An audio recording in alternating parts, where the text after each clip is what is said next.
70 kilo ഉള്ള ഈ ഫോട്ടോയിൽ കാണുന്ന ഞാൻ വെറും 2 മാസം കൊണ്ടാണ് 50 കിലോ ആയിട്ട് കുറഞ്ഞത്. ഇതിന് ഞാൻ പ്രത്യേക ഫുഡും ഡയറ്റുകളും ശ്രദ്ധിച്ചിരുന്നു. അതേപോലെ തന്നെ ചില ഭക്ഷണങ്ങൾ ഒഴിവാക്കി, ചില ഭക്ഷണങ്ങൾ ഞാൻ ഇൻക്ലൂഡ് ചെയ്തു.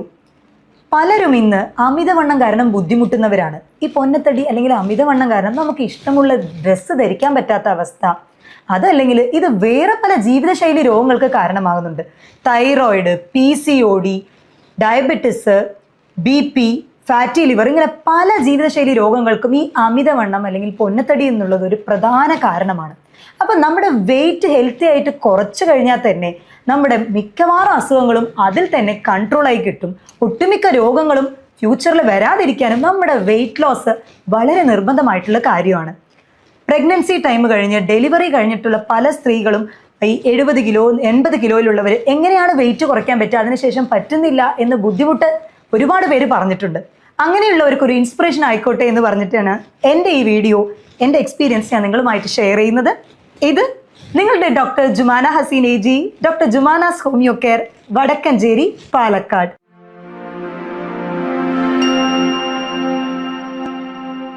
അമിതവണ്ണം, ഒബിസിറ്റി ഇന്നത്തെ ഒരു ജീവിതശൈലിയിൽ വന്ന മാറ്റങ്ങൾ കാരണം ഒട്ടുമിക്ക ആളുകളും സെഡൻഡറി ലൈഫാണ്, നമ്മൾ ഇരുന്നുകൊണ്ട് തന്നെ ജോബ് ചെയ്യുന്നവരാണ്. എന്നാൽ പരമാവധി ഈ ഒരു ആളുകൾക്ക് എക്സസൈസ് ചെയ്ത് വെയിറ്റ് കുറയ്ക്കാനായിട്ട് ബുദ്ധിമുട്ടായിരിക്കും.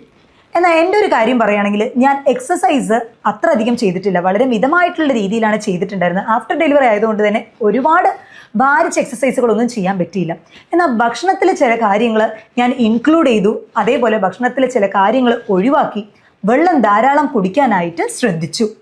ഈ പൊന്നത്തടി അതേപോലെ ഒബിസിറ്റി എന്ന് പറയുന്നത് നമുക്കൊരു കോംപ്ലക്സ് ഉണ്ടാക്കുന്ന കാര്യം കൂടിയാണ്. കാരണം ആഫ്റ്റർ ഡെലിവറി പല സ്ത്രീകൾക്കും നമുക്ക് കണ്ണാടിയിൽ കണ്ടു കഴിയുമ്പോൾ തന്നെ നമുക്ക് നമ്മളെ തന്നെ ഒരു കോൺഫിഡൻസ് ഇല്ലാത്ത പോലെ, പഴയ ഡ്രസ്സുകളൊന്നും ഇടാൻ പറ്റുന്നില്ലല്ലോ, ഏജ്ഡ് ആയോ എന്നുള്ളൊരു കോൺഫിഡൻസ് ലോസ് ഒക്കെ എനിക്കുണ്ടായിരുന്നു. അപ്പോൾ അങ്ങനെ ഒരു ഇതിൽ ഞാൻ എൻ്റെ ബേബിക്ക് ഒരു 1.5 years ആയപ്പോൾ, കാരണം ഈ ആഫ്റ്റർ ഡെലിവറി ഞാൻ പറയാൻ കാര്യം, പലരും ഫീഡിങ്ങിൻ്റെ ടൈമിൽ വെയിറ്റ് ലോസ് ചെയ്യാനായിട്ട് നോക്കും. അത് അങ്ങനെ ചെയ്യരുത്, കാരണം അത് ബേബിയുടെ ആ ഒരു ഫീഡിങ്ങിനൊക്കെ തന്നെ എഫക്റ്റ് ചെയ്യും. അപ്പോൾ കുട്ടിക്ക് ആ നേരത്തുള്ള ഇമ്മ്യൂണിറ്റി എന്നുള്ളത് വളരെ ഇമ്പോർട്ടൻ്റ് ആണ്. അപ്പോൾ നിങ്ങൾക്ക് ആ ഒരു മുലപ്പാൽ കൊടുക്കുന്ന ടൈമിൽ ഒരിക്കലും നിങ്ങളത് ചെയ്യരുത്. ആഫ്റ്റർ ദാറ്റ് നമ്മൾ ഫീഡിങ് ഒക്കെ നിർത്തി കഴിയുമ്പോൾ, എന്നിട്ടും ചിലർക്ക് എന്താ പറയുക, ഭക്ഷണം കഴിച്ച ശീലം കൊണ്ടായിരിക്കണം വെയിറ്റ് ലോസ് അത്ര പെട്ടെന്ന് ആവില്ല. പിന്നെ നമ്മളത് ഫ്രീക്വൻ്റ് ആയിട്ട് ഭക്ഷണം കൂടുതൽ കഴിക്കാൻ തന്നെ തുടങ്ങും. അത് അമിതമായിട്ട് നമ്മുടെ ശരീരത്തിൽ കൊഴുപ്പ് അടിഞ്ഞുകൂടി അത് കഴിഞ്ഞിട്ടാണ് പലർക്കും PCOD, തൈറോയിഡിൻ്റെ പ്രശ്നങ്ങൾ, ചിലർക്ക് ഷുഗർ, ഇനി 30കളിലും 40കളിലും ചില സ്ത്രീകളിലും അതേപോലെ പുരുഷന്മാരിലും BP-യും കട്ടുവരുന്നതിന് പ്രധാന കാരണം ഈ അമിതവണ്ണം തന്നെയാണ്. അപ്പം അത് കുറയ്ക്കാനായിട്ട് നമ്മൾ ചെയ്യേണ്ട ചില കാര്യങ്ങളുണ്ട്. നമ്മൾ ഭക്ഷണം കഴിക്കുന്ന ടൈം നമ്മൾ ഭക്ഷണത്തിൻ്റെ ക്വാണ്ടിറ്റി, ചിലർക്ക് കുറച്ച് ഭക്ഷണം കഴിച്ചാലും ദേഹത്തിൽ പെട്ടെന്ന് പിടിക്കുന്ന പ്രകൃതമായിരിക്കും. അതായത് അവരുടെ മെറ്റബോളിക് റേറ്റ് വളരെയധികം കുറവായിരിക്കും. എന്നാൽ മെറ്റബോളിക് റേറ്റ് കൂടുതലുള്ളവരാണെങ്കിൽ എത്ര കഴിച്ചാലും അവർക്ക് ദേഹത്തിൽ ഒട്ടിപ്പിടിക്കുകയില്ല. നമ്മൾ തന്നെ ചിലരെ നോക്കാറുണ്ട്, എത്ര കഴിച്ചാലും അവർ മെലിഞ്ഞുകൊണ്ട് തന്നെ ഇരിക്കും, അവരുടെ ദേഹത്ത് അത് കാണില്ല. എന്നാൽ പച്ചവെള്ളം കുടിച്ചാൽ പോലും തടിക്കുന്ന പ്രകൃതമുള്ളവരുണ്ട്. അപ്പോൾ നിങ്ങൾ ശ്രദ്ധിക്കേണ്ടത്, നിങ്ങൾ കഴിക്കുന്ന ഭക്ഷണങ്ങൾ കാലറി കണ്ടന്റ് വളരെയധികം ബാലൻസ്ഡ് ആയിട്ട് കഴിക്കാനായിട്ട് ശ്രദ്ധിക്കുക. ഈ അരിഭക്ഷണം എന്ന് പറയുന്നത് നമ്മുടെ കേരളീയരുടെ വളരെ പ്രിയപ്പെട്ട ഒന്നാണ്. എന്തായാലും 3 നേരത്തിൽ അരിഭക്ഷണം ഉണ്ടാവും. രാവിലെ ആണെങ്കിൽ ഇഡ്ഡലി, ദോശ, അല്ലെങ്കിൽ പുട്ട്, കടലക്കറി, അപ്പം, മുട്ടക്കറി. ഇനി ഉച്ചയ്ക്കാണെങ്കിൽ ചോറ്, അതും നല്ല മട്ടേരി ചോറായിരിക്കും. രാത്രിയാണെങ്കിൽ എഗെയിൻ ഒന്നെങ്കിൽ കഞ്ഞി അല്ലെങ്കിൽ ചോറ്. അപ്പം 3 നേരം അരിഭക്ഷണം കഴിച്ചു കഴിഞ്ഞാൽ നമ്മൾ ഈ കൊഴുപ്പ്, നോൺ വെജ് ഇതൊക്കെ കഴിക്കുന്നതിനേക്കാൾ അപകടകാരിയാണ് ഈ ഒരു അരിഭക്ഷണം കഴിക്കുന്നത് എന്ന് പറയുന്നത്. അപ്പം അത് ഞാൻ ഒരു നേരത്തേക്ക് മാത്രമാക്കിയിട്ട് വെട്ടിച്ചുരുക്കി. ഈ ഒരു നേരം എന്ന് പറയുന്നത് ഉച്ചയ്ക്ക് എന്നും കഴിച്ച് ശീലിച്ചത് കൊണ്ട് ഉച്ചയ്ക്ക് ഒരു നേരം മാത്രം ഞാൻ അരിഭക്ഷണം കഴിക്കാനായിട്ട് ശ്രദ്ധിച്ചു. അതും അതിൻ്റെ കണ്ടന്റ് മാക്സിമം കുറച്ചു. അതായത് ഒരു ചെറിയ കപ്പ് 250 ഗ്രാം ആ ഒരു ലെവലിൽ ചെറിയൊരു കപ്പ് മാത്രമാണ്, ഒരു ചെറിയ ബൗൾ റൈസ് മാത്രമാണ് എടുക്കാറുണ്ടായിരുന്നത്. പക്ഷേ അതിൻ്റെ കൂടെ ഈ മീന്, മുട്ട, അതേപോലെ ഇപ്പോൾ ബീഫോ മട്ടൻ അതൊക്കെ ഞാൻ അത്യാവശ്യം എടുക്കുമായിരുന്നു. പിന്നെ ഇത് ബാലൻസ് ചെയ്യാനായിട്ട് നമുക്ക് കോൺസ്റ്റിപ്പേഷൻ ഒഴിവാക്കണമല്ലോ.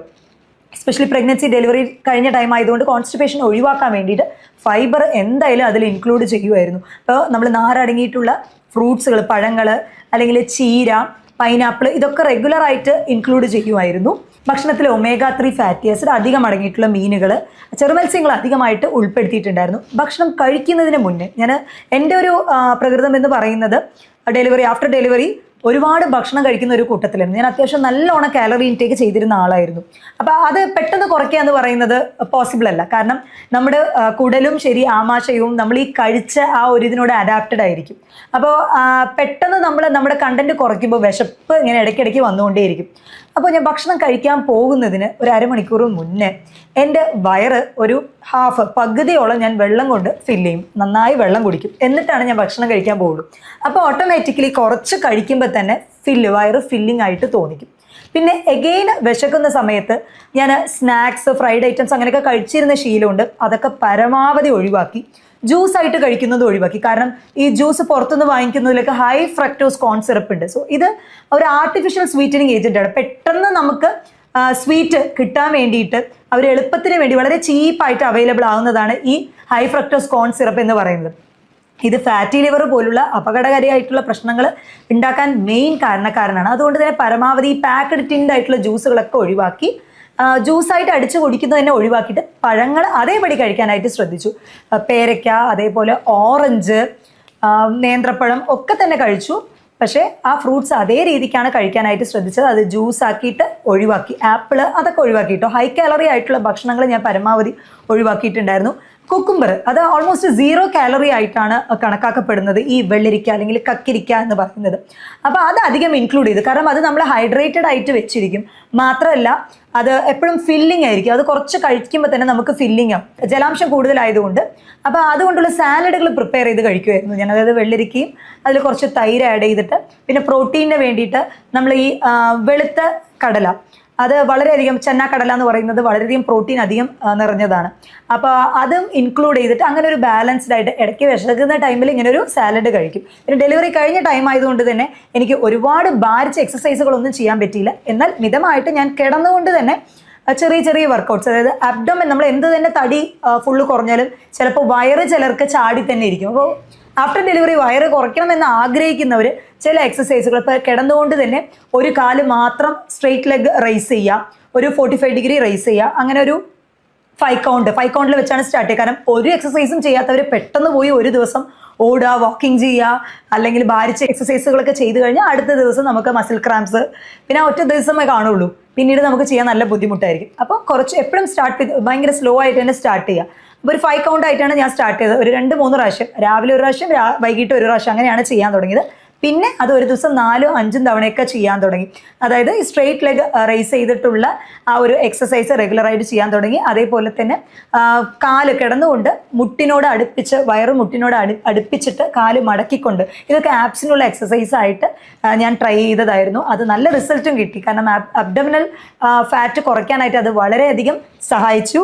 ഭക്ഷണത്തിൽ ഞാൻ ഉൾപ്പെടുത്തിയത് ഈ അരിഭക്ഷണം തന്നെ പരമാവധി, അത് ഞാൻ പറഞ്ഞല്ലോ 1 കപ്പ് എന്ന് പറഞ്ഞിട്ട്, അതിൽ തന്നെ ചെറുധാന്യങ്ങൾ അധികം അടങ്ങിയിട്ടില്ല. ഈ ചെറുധാന്യങ്ങളുടെ സ്പെഷ്യാലിറ്റി എന്തെന്ന് വെച്ചാൽ കുറച്ച് കഴിക്കുമ്പോൾ തന്നെ അത് ഫില്ലിംഗ് ആയിട്ടുണ്ടാവും. മാത്രമല്ല അതിൽ അന്നജം മാത്രമല്ല, അധികം മിനറൽസ്, വൈറ്റമിൻസ് എല്ലാം അതിൽ അടങ്ങിയിട്ടുണ്ട്. അപ്പോൾ ചെറുധാന്യങ്ങളായിട്ടുള്ള, അതായത് ഇപ്പോൾ റാഗി, പിന്നെ കമ്പ്, വിറക് എന്നൊക്കെ പറയുന്ന പോലെ ചെറുധാന്യങ്ങളുണ്ട്. അപ്പോൾ ഇത് മില്ലറ്റ്സ് വളരെയധികം ഇഫക്റ്റീവാണ്. വെയിറ്റ് ലോസ് ചെയ്യാൻ ആഗ്രഹിക്കുന്നവർ മില്ലറ്റ്സിൻ്റെ കഞ്ഞി, മില്ലറ്റ് റൈസ്, നമ്മൾ റെഡ് റൈസ് അവൈലബിൾ ആണ്, ബ്ലാക്ക് റൈസ്, കറുപ്പ് കവനി എന്നൊക്കെ പറയുന്ന പോലെ ബ്ലാക്ക് റൈസ് അവൈലബിൾ ആണ്. ഇതൊക്കെ തന്നെ റെഗുലറായിട്ട് എടുത്തിരുന്നു. പിന്നെ മുട്ട ഹൈലി പ്രോട്ടീനേഷ്യസ് ആണ്. വെയിറ്റ് ലോസ് ചെയ്യാൻ ആഗ്രഹിക്കുന്നവർ, വെയിറ്റ് ഗെയിൻ ചെയ്യാൻ ആഗ്രഹിക്കുന്നവർ രണ്ടുപേരും മുട്ട എന്നുള്ളത് ഒഴിവാക്കാൻ പറ്റാത്ത ഒന്നാണ്. ഇപ്പോൾ വെയിറ്റ് ലോസിന് നമുക്ക് മുട്ട ഒഴിച്ചുവിടാൻ പറ്റാത്ത ഒന്നാണ്. അപ്പോൾ ദിവസവും ഞാൻ ഒരു മുട്ട റെഗുലറായിട്ട് തന്നെ എടുത്തിരുന്നു. പിന്നെ ഞാൻ നേരത്തെ പറഞ്ഞ പോലെ ഹൈഡ്രേറ്റഡ് ആയിട്ട് വെച്ചിരിക്കുക. കാരണം നമ്മൾ പെട്ടെന്ന് ഭക്ഷണം കുറയ്ക്കുന്നത് കൊണ്ട് തന്നെ നമ്മുടെ എനർജി ലോ ആവാൻ സാധ്യതയുണ്ട്, നമ്മൾ വീക്കായിട്ട് ഫീൽ ചെയ്യാൻ സാധ്യതയുണ്ട്. അപ്പോൾ ഞാൻ എപ്പോഴും പരമാവധി ഇടയ്ക്കിടയ്ക്ക് വെള്ളം കുടിച്ച് അത് ഞാൻ ഹൈഡ്രേറ്റഡ് ആയിട്ട് ജലാംശം എപ്പോഴും നിലനിർത്തത്തക്ക രീതിയിലാണ് വെച്ചിരുന്നത്. വെറും 2 മാസം കൊണ്ട് ആണ് ഞാൻ ഈ ഒരു 20 കിലോ കുറച്ച് കൊണ്ടുവന്നത്. അത് 50 ആയിരുന്നു. ഇപ്പം എൻ്റെ കറൻ്റ്ലി ഉള്ള വെയിറ്റ് എന്ന് പറയുന്നത് 47 kg ആണ്. അപ്പോൾ നമ്മളെപ്പോഴും ശ്രദ്ധിക്കേണ്ടത്, വെയിറ്റ് ലോസ് ചെയ്യാൻ ആഗ്രഹിക്കുന്നവർ BMI, ബോഡി മാസ് ഇൻഡെക്സ് മസ്റ്റായിട്ട് നമ്മൾ വന്നിട്ട് നോക്കണം. കാരണം ഇപ്പോൾ ഒരു 152 അല്ലെങ്കിൽ 162 സെൻറ്റിമീറ്റർ ഉള്ള ഒരാളാണെന്നുണ്ടെങ്കിൽ അവരുടെ ഒരു ആവറേജ് വെയിറ്റ് എന്ന് പറയുന്നത് 62 to 65, അതിൽ കൂടാനായിട്ട് പാടില്ല. അപ്പം 152 ആണ് എൻ്റെ ഹൈറ്റ്. അപ്പോൾ എൻ്റെ BMI എന്ന് പറയുന്നത് ഒരു 50 കിലോ 52 വരെ വരാം. എന്നാൽ സ്റ്റിൽ ഞാനിപ്പോൾ നോർമൽ ഹെൽത്തി BMIയിലാണ് മെയിൻറ്റെയിൻ ചെയ്ത് വരുന്നത്, 47 കിലോ. അപ്പോൾ എൻ്റെ ഒരു പേഴ്സണൽ ആയിട്ടുള്ള എക്സ്പീരിയൻസ് ഇവിടെ ഞാൻ ഷെയർ ചെയ്യാനായിട്ടുള്ള കാര്യം, ഒട്ടുമിക്ക ആളുകളും വെയിറ്റ് ലോസ് ചെയ്യണം. ഇപ്പോൾ ജനുവരി 2026 തുടങ്ങിക്കഴിഞ്ഞപ്പോൾ റെസൊല്യൂഷൻ ആയിട്ട് തന്നെ ചിലർ വെയിറ്റ് ലോസ് ചെയ്യണമെന്ന് ആഗ്രഹിക്കും. 1-2 ദിവസം ട്രൈ ചെയ്യും, പിന്നെ അതങ്ങനെ വിടും. അല്ലെങ്കിൽ ഇനി ഒരുപാട് ഭാരിച്ച എക്സസൈസ് ഒക്കെ ചെയ്യണമല്ലോ, അതൊക്കെ പറ്റുമോ എന്നൊക്കെ വിചാരിക്കുന്നവരുണ്ട്. അപ്പോൾ അവർക്കൊക്കെ ഒരു ഇൻസ്പിറേഷൻ ആയിക്കോട്ടെ എന്ന് പറഞ്ഞിട്ട് തന്നെയാണ് ഞാൻ എൻ്റെ ഈ പേഴ്സണൽ ആയിട്ടുള്ള എക്സ്പീരിയൻസ് ഷെയർ ചെയ്യുന്നത്. എന്നെ കൊണ്ട് പറ്റുമെന്നുണ്ടെങ്കിൽ തീർച്ചയായിട്ടും നിങ്ങളെ കൊണ്ടും പറ്റും. അതിന് ചില പ്രത്യേക ഡയറ്റ് ഷെഡ്യൂൾസ് നമ്മൾ ഓരോരുത്തർക്കും അനുസരിച്ചാണ് അത് നമ്മൾ ഓൾട്ടർ ചെയ്യുക. കാരണം ഡയറ്റ് നമ്മൾ പറഞ്ഞു കൊടുക്കുമ്പോൾ, ഞാൻ എൻ്റെ പേഷ്യൻസിനാണെങ്കിൽ ഞാൻ പറഞ്ഞു കൊടുക്കുമ്പോൾ എല്ലാവർക്കും ഒരേ ഭക്ഷണം എന്നുള്ള രീതിയിലാണ്. ചിലർക്ക് അസിഡിറ്റി പ്രശ്നമുള്ളവരുണ്ടാകും. അപ്പോൾ അവർക്ക് നമ്മൾ ഈ വൈറ്റമിൻ സി അടങ്ങിയിട്ടുള്ളതോ അല്ലെങ്കിൽ ഓറഞ്ചുകൾ അധികം ഉൾപ്പെടുത്തുന്നതോ അല്ലെങ്കിൽ കടല, പയറുവർഗ്ഗങ്ങൾ പരമാവധി ഒഴിവാക്കിയിട്ട് വേറെ പ്രോട്ടീൻ വെച്ച് ബാലൻസ് ചെയ്യണം. അതേപോലെ പാലുൽപ്പന്നങ്ങൾ കഴിക്കുമ്പോൾ എന്തെങ്കിലും വരുന്നവരുണ്ടാവും, ലാക്ടോസ് ഇൻടോളറൻസ്. അപ്പോൾ അങ്ങനെയുള്ളവരിൽ നമ്മൾ ഈ മിൽക്ക് ഷേക്കും കാര്യങ്ങളൊക്കെ പരമാവധി ഒഴിവാക്കണം. പാലിന് പകരം നമ്മൾ സോയാ മിൽക്ക് ഒരു സബ്സ്റ്റിറ്റ്യൂട്ട് ആയിട്ട് പറയാറുണ്ട്. ഇപ്പോൾ പനീർ കഴിക്കുമ്പോൾ ബുദ്ധിമുട്ടുള്ളവർക്ക് അതിന് പകരം വേറെ പ്രോട്ടീൻ സോഴ്സ്. അങ്ങനെ ഒരു ബാലൻസ്ഡ് ആയിട്ട്, എല്ലാവർക്കും ഒരേ ടൈപ്പ് നമുക്ക് പറ്റില്ല. ഓരോരുത്തരും ഇൻഡിവിജ്വൽ ആയിട്ട് എന്താണോ അവരുടെ ദേഹപ്രകൃതം അതിനനുസരിച്ചായിരിക്കും നമ്മൾ ഡയറ്റ് ഷെഡ്യൂൾ ചെയ്ത് കൊടുക്കുന്നത്. അപ്പോൾ എന്നെ പോലെ നിങ്ങൾക്കും നല്ല ഹെൽത്തി ആയിട്ട് വെയിറ്റ് ലോസ് ചെയ്യണമെന്ന് ആഗ്രഹമുണ്ട് എന്നുണ്ടെങ്കിൽ താഴെ തന്നിട്ടുള്ള ഈ വാട്സപ്പ് നമ്പറിൽ കോൺടാക്ട് ചെയ്യാം. മറ്റൊരു ഹെൽത്ത് ടോപ്പിക്കുമായിട്ട് വീണ്ടും കാണാം. ഇത് നിങ്ങളുടെ doctor Jumana Haseen AG, doctor Jumana's homeo care, Vadakkanchery, Palakkad.